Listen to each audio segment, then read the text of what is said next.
Pandemi COVID-19 mengubah banyak hal dalam hidup kita saat ini. Kita dipaksa untuk berjarak sementara waktu. Kini, menjaga kesehatan menjadi prioritas utama, tidak terkecuali pada proses pembelajaran. Akibat pandemi, membuat sekolah baik formal ataupun non-formal harus beradaptasi serta berinovasi di masa sulit seperti sekarang. Di Purwokerto sendiri, proses pembelajaran di masa pandemi berjalan secara online dan offline. Di masa pandemi ini, dalam proses belajar mengajar, sebenarnya bukan di SMP 9 saja, tetapi di banyak sekolah, yaitu kendalanya adalah komunikasi dengan siswa. Walaupun sekarang zaman gadget, tetapi tidak semua murid itu memiliki gadget sendiri, masih nebeng dengan orang tua, atau gadget yang tidak support dengan pembelajaran. Kendalanya komunikasi dengan siswa adalah pasti siswa itu ada yang tidak mengumpulkan tugas dengan tepat, waktu yang tepat.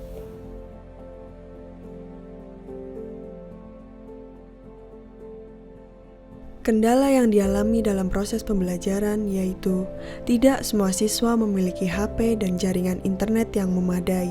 Tanggapan saya tentang sekolah formal atau non-formal yang sudah offline, ya tidak apa-apa, asal protokol COVID-nya dilaksanakan dengan sangat ketat. Dengan sangat ketat protokol COVID. Dengan syarat itu saja nggak apa-apa. Protokol COVID yang dilaksanakan dengan sangat ketat, ya insya Allah akan bisa berjalan dengan baik. Tapi memang harus butuh energi yang ekstra, pemikiran dan physically yang kuat untuk melaksanakan protokol COVID ini dengan ketat. Kedisiplinan yang tinggi untuk melaksanakan ini supaya tidak terjadi hal-hal yang tidak diinginkan atau dampak dari COVID ini. Adaptasi yang dilakukan pihak sekolah merupakan penerapan protokol kesehatan yang dianjurkan oleh pemerintah.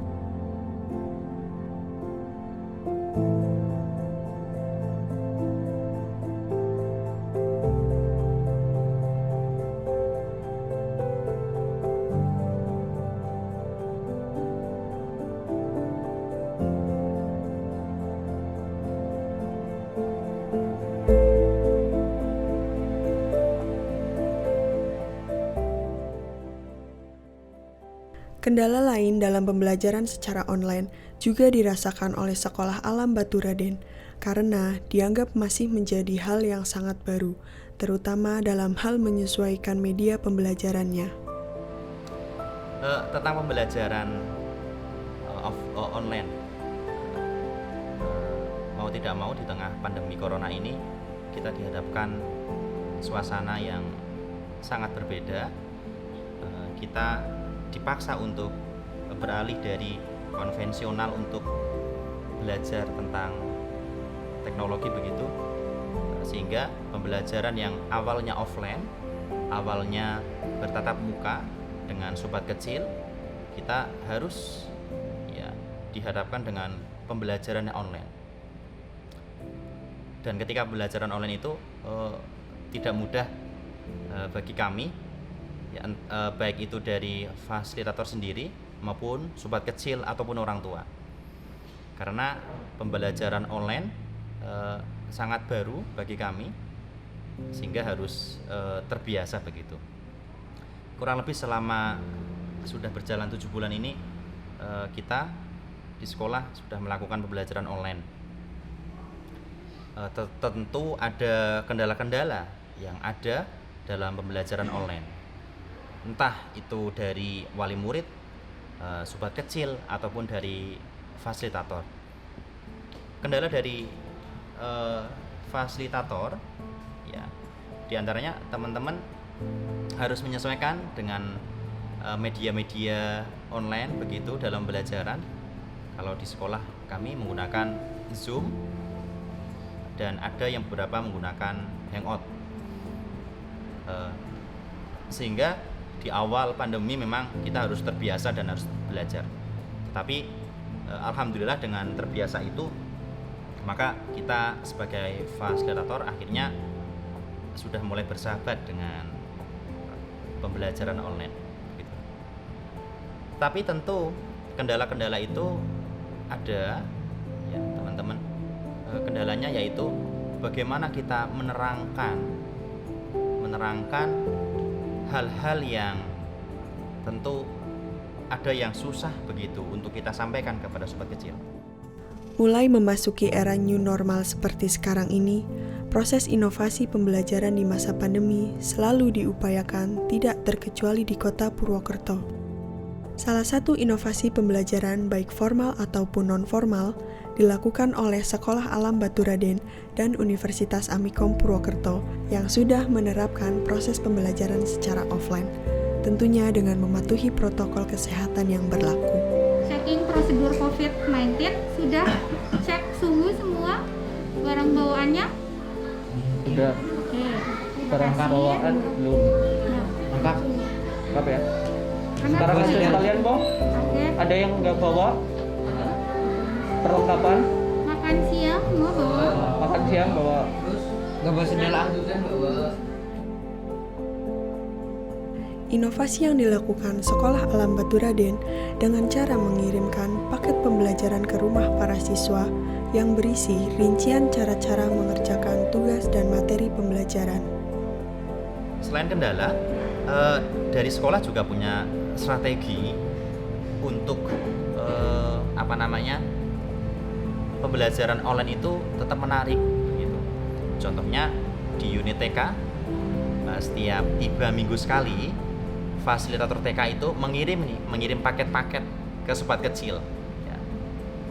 Jadi fasilitator mengirim ke rumah sobat kecil. Itu adalah cara untuk membuat metode yang menarik sehingga kalau anak-anak kan seneng banget nih dapat hadiah begitu.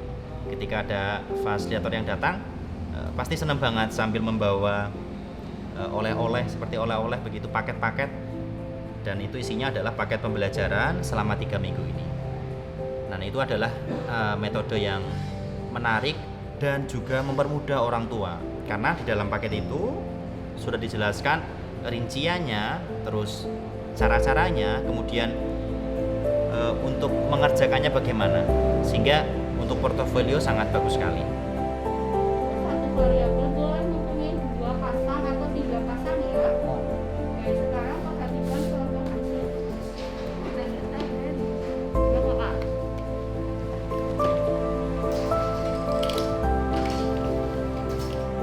Hal serupa juga dilakukan oleh Universitas Amikom Purwokerto yang sudah melakukan pembelajaran offline terhadap setengah mahasiswanya dengan protokol kesehatan yang ketat. Mahasiswa diperkenankan mengikuti perkuliahan baik offline dan online secara bersamaan.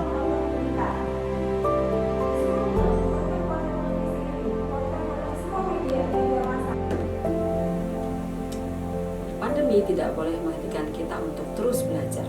Karena pada prinsipnya kita bisa belajar di mana saja, tidak hanya di sekolah atau di kampus, tetapi juga dimanapun kita berada. Di Universitas Amikom Purwokerto kita melakukan proses pembelajaran dalam menghadapi masa new normal ini. Setelah sekian lama kita melakukan proses pembelajaran online, kita sekarang menggabungkan antara proses pembelajaran online dengan offline. Caranya adalah mahasiswa dalam satu kelas kita bagi 2. Mereka dikelompokkan menjadi kelas ganjil dengan NPM ganjil dan genap dengan NPM genap. Nah, pada saat mahasiswa yang ganjil itu berada di kampus, mahasiswa yang genap berada di luar ruangan, atau bisa saja mereka belajar di rumah atau di sekitaran kampus karena kita mempunyai akses internet yang cukup baik.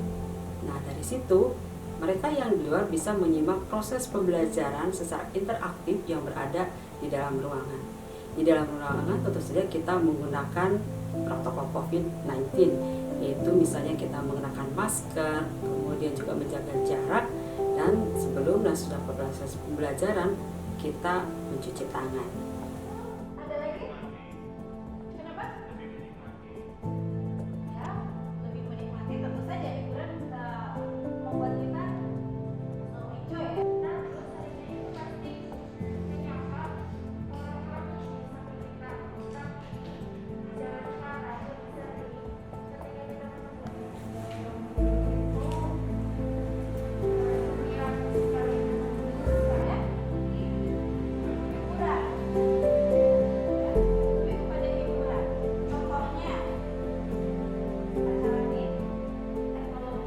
Banyak hal berubah yang diakibatkan pandemi COVID-19, seperti halnya proses pembelajaran. Kebiasaan baru dan inovasi terus dilakukan.